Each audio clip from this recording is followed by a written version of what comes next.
Finally गाइसहरु मेरो फेसबुकमा चाहिँ 5000 क्रस भइसक्यो हैन।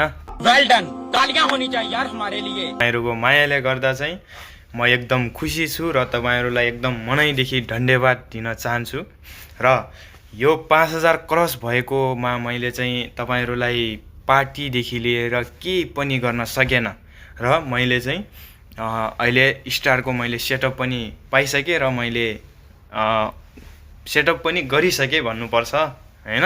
अनि यो खुशियालीमा चाहिँ म यो पार्टी छुटाउने छैन। अबे मजा आएगा ना भिडो। र तपाईहरु पनि नछुटाउनु होला, अवश्य आउनु होला। म तपाईहरुलाई पार्टी दिनेछु। त्यो पार्टीमा के हुनेछ? एउटा झिंगा हुनेछ। गजब बेइज्जती है। अनि त्यसलाई काटेर त्यसलाई फ्राई गरेर खानु पर्छ गाइसहरु। गाइसहरु यदि तपाईहरु मन्जुर यदि मनैदेखि आउनुहुन्छ भनेपछि चाहिँ तपाईहरुलाई स्वागत छ।